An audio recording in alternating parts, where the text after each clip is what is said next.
Hello मित्रांनो, स्वागत आहे तुमचं आपल्या चॅनलमध्ये. मित्रांनो, चॅनलला सबस्क्राईब केलं नसेल तर सबस्क्राईब करून घ्या. चला तर मग त्याला सुरुवात करूया. मित्रांनो, माझे नाव आशिष आहे. मी 27 वर्षाचा आहे. माझ्या बायकोचे नाव शालिनी आहे. ती 25 वर्षाची आहे. ती दिसायला खूपच सुंदर आहे. माझ्या लग्नाला 2 वर्ष झाली होती. माझा एक मित्र आहे ज्याचे नाव दीपक आहे. आम्ही दोघेही खूप खास मित्र आहोत. दीपकच्या बायकोचे नाव उपासना आहे. मला माझ्या मित्राची बायको खूप आवडते. त्याचे लग्न झाल्यापासून माझी नजर त्याच्या बायकोवर आहे. त्याचं लग्न फक्त 6 महिन्यापूर्वी झालं आहे. मी त्याच्या घरी नियमितपणे जातो. त्याची बायको मॉडर्न आहे आणि माझी बायको गावची आहे. दीपकची बायको उपासना शहरातील आहे. मला तिचा पोशाख, तिचे कपडे, तिची राहणीमान खूप आवडते. मी तिच्याबद्दल वेडा आहे. मी तिला लपून-छपून पाहत राहतो. मला माझी बायको अजिबात आवडत नाही. दीपक आणि मी नंबर 1 दारुडे आहोत. एके दिवशी मी माझ्या मित्राच्या घरी गेलो. तो म्हणाला, "चल, बसून पिऊया." मीही पिण्यास तयार होतो. मला फक्त 2च गोष्टी खूप आवडल्या. एक दारू आणि दुसरी त्याची बायको. त्याची बायकोही खूप खोडकर होती. तीही माझ्याकडे पाहत असायची, पण आजपर्यंत काहीही कळले नाही. ती आमच्या दोघांसाठी एक पॅक बनवू लागली. मी उपासनाकडे पाहत होतो. आज तिने साडी घातली होती. तिची कंबर साडीत खूपच सुंदर दिसत होती. मी फक्त तिच्याकडे पाहत होतो की तोपर्यंत माझा मित्र म्हणू लागला की "तू नेहमी माझ्या बायकोकडे पाहत राहतोस." मी म्हणालो, "मित्रा, तुझी बायको खूप सुंदर आहे. माझी बायकोही इतकी सुंदर असती तर बरं झालं असतं." असे म्हणत मी पुन्हा उपासनाकडे पाहू लागलो. ती माझ्या कौतुकाने हसायला लागली आणि माझा मित्र माझ्याकडे पाहत होता. खूप मानपान केल्यानंतर मला भान राहिले नाही. मला नीट चालताही येत नव्हते. मग उपासना म्हणू लागली, "आशिष, तू आज इथेच झोप."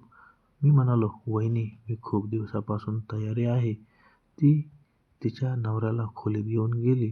त्यानंतर तिने मला धरले आणि दुसऱ्या खोलीत घेऊन गेली आणि मला बेडवर झोपायला सुरुवात केली. मी खूप दारू पित होतो. ती माझ्याशी ज्या पद्धतीने वागली, मला वाटले की तिलाही मी आवडतो आणि दोन्ही बाजूंनी आग लागल्यासारखी जळत होती. ती नेहमी मला इशारे करायची. दुसऱ्या दिवशी सकाळी मी उठलो तेव्हा माझा मित्र माझ्या आधी उठला होता. तो म्हणत होता, "जा, तुझी बायको वाट पाहत असेल." तुझ्या सुंदर बायकोला वाट पाहायला लावणे ही चांगली गोष्ट नाही. मी म्हणालो, "अरे मित्रा, विसरून जा. माझी बायको सुंदर नाहीये. तुझी बायकोच सुंदर आहे." त्यानंतर माझा मित्र म्हणाला, "आज संध्याकाळी तुझ्यासाठी आणि वहिनीसाठी पार्टी करूया. म्हणून संध्याकाळी वहिनीला तयार करून घेऊन ये." मला खूप आनंद झाला की आज मला पुन्हा दारू पिण्याची संधी मिळेल. "उपासना, मी तुला भेटायला येईन. कदाचित सगळं व्यवस्थित होईल." मी माझ्या घरी गेलो तेव्हा शालिनीने मला विचारले की "तुम्ही रातभर कुठे होते?" मी म्हणालो, "मी दीपकच्या घरी होतो. काल रात्री मी खूप दारू पिलो होतो म्हणून मी तिथेच झोपलो." ती म्हणाली की "तुला माझी काळजी नाहीये. तुला मला सांगायची गरजही वाटत नाहीये. तुझ्यामुळे माझे मन नेहमीच अस्वस्थ असते." मी म्हणालो की "जर मी माझ्या मित्राच्या घरी एक रात्र झोपलो तर कोणता डोंगर कोसळला आहे? मी आता परत आलो आहे ना. आणि ऐक, आपल्याला संध्याकाळी दीपकच्या घरी जेवायला जायचं आहे. त्याने आपल्या दोघांनाही आमंत्रण केलं आहे. म्हणून तू छान तयारी कर. तुला माहिती आहे ना, उपासना ही शहरातील आहे आणि ती खूप मॉडर्न आहे. म्हणून छान तयारी करून जा, जेणेकरून माझा आदर राखला जाईल." ती म्हणाली, "ठीक आहे." मी तयार होते. संध्याकाळ झाली तेव्हा माझ्या बायकोने लाल रंगाची साडी नेसली. त्यानंतर आम्ही दोघेही माझ्या मित्राच्या घरी पोहोचलो. तो मित्र बाहेर हॉलमध्ये होता. तो बसला होता आणि तो माझ्या बायकोकडे खूप लक्षपूर्वक पाहत होता. आज माझी बायकोही खूप सुंदर दिसत होती. आम्ही दोघे जाऊन बसलो. मग मी म्हणालो, "मित्रा, मला वहिनी दिसत नाहीये. ती कुठे आहे?" ती जेवण बनवत आहे, जा आणि तिला भेट. माझ्या मित्राकडून हे ऐकून मला खूप आनंद झाला. मी लगेच स्वयंपाकघरात गेलो, पण तिथे कुणीच नव्हते. त्यानंतर मला वाटले, जर वहिनी इथे नसली तर ती तिच्या खोलीत असावी. मी गुपचूप तिच्या खोलीत गेलो. माझा मित्र बाहेर बसून माझ्या बायकोशी बोलत होता. मी माझ्या मित्राच्या खोलीत गेलो तेव्हा दार उघडले होते. मी पाहिले की वहिनी कपडे घालत होती. ती आज खूपच सुंदर दिसत होती. ती काळ्या रंगाची साडी आणि काळ्या ब्लाऊजमध्ये खूपच सुंदर दिसत होती. मी म्हणालो, वहिनी तू अजून तयार नाही आहेस? ती म्हणाली, अरे तू आलास आहेस म्हणून माझ्याकडे पाहून एक काम कर. ती हसत होती आणि मग मला म्हणाली, हे घे आणि माझ्या ब्लाऊजची दोरी बांध. मी खूप आनंदी झालो. मला खूप दिवसापासून हे हवे होते. काहीतरी बहाण्याने तिच्या जवळ जाण्यासाठी मी दोरी बांधू लागलो. ती मागून आणखी सुंदर दिसत होती. मला माहिती होते की की ती मला तिला स्पर्श करण्याची संधी देत आहे. मी दोरी बांधली. त्यानंतर मी म्हणालो की मी बाहेर जात आहे, लवकर परत ये. मग मी बाहेर येताच मी पाहिले माझा मित्र माझ्या बायकोकडे खूप घाणेरड्या नजरेने पाहत होता. तो तिच्याकडे वरपासून खालीपर्यंत पाहत होता. मला समजले की माझ्या मित्राला माझी बायको आवडते आणि आता मी आणखी आनंदी होत होतो, कारण ही माझ्यासाठी खूप चांगली संधी होती. जर मी माझ्या बायकोच्या जागी तिची बायको घेतली तर खूप छान होईल. मग मी गेलो आणि माझ्या बायकोला जायला सांगितले. त्याची बायको, उपासना तुला वर बोलवत आहे.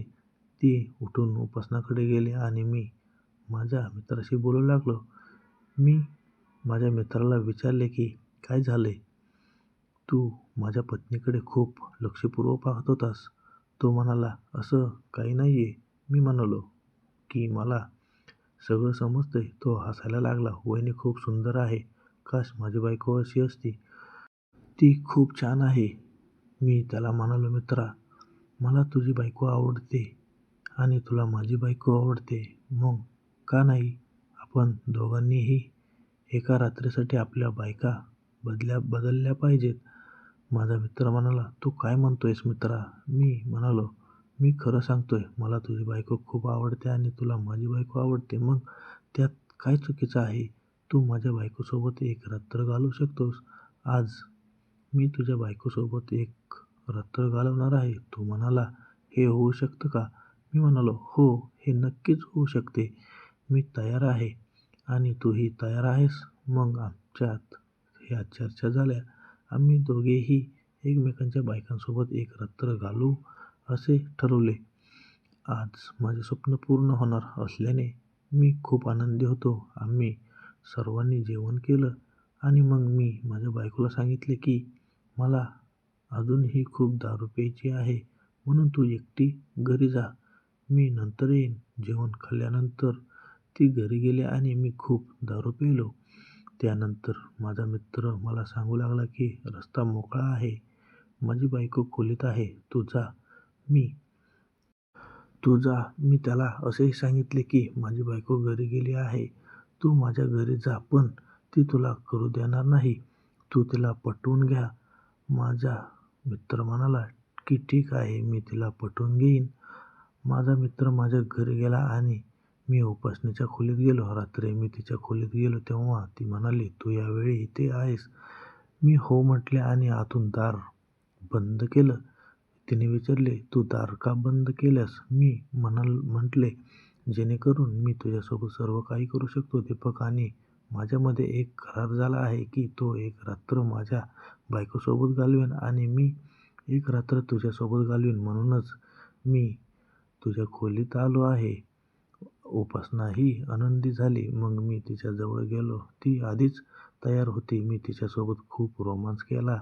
मी तिच्यासोबत खूप एन्जॉय करत होतो. तिची स्टाईल देखील अद्भुत होती. मी तिच्यासोबत रोमान्स करत राहिलो तोपर्यंत माझा मित्राने दार उघडण्यासाठी जोरात ओरडला. मी पटकन दार उघडले आणि मग म्हणालो की हा मित्र काय आहे? तू माझ्या घरी गेला होतास. तू तिथे कसा आला? त्याने मला त्याची जखम दाखवली आणि म्हणाला, बघ तुझ्या बायकोने माझ्या डोक्याला काय केलं आहे. मला खूप दुखापत झाली आहे. माझ्या मित्राच्या डोक्यातून रक्त वाहत होते. तो म्हणाला की तुझी बायको तयार नाही. मी त्याला म्हणालो, माझ्यासोबत चल. मी तिला आत्ताच सांगतो. मी माझ्या मित्राला घरी घेऊन गेलो आणि माझ्या बायकोला सांगितले की हे नाटक आहे. त्याच्यासोबत शांतपणे झोपायला जा.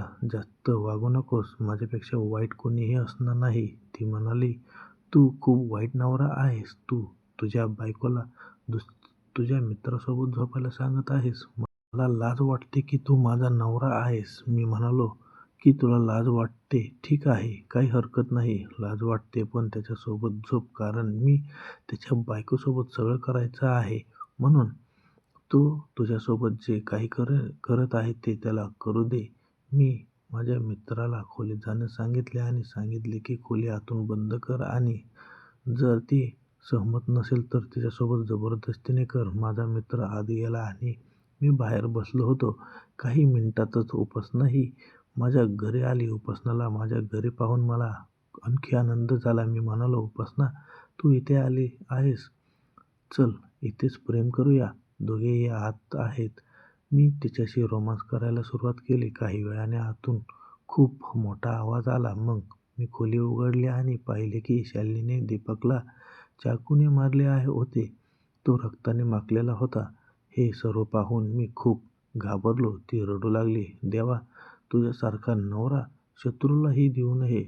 तू मला तुझ्या व्यभिचारासाठी सोडलेस, पण मी हे कधीही होऊ देणार नाही. म्हणूनच मी तुझ्या मित्राला सोडले.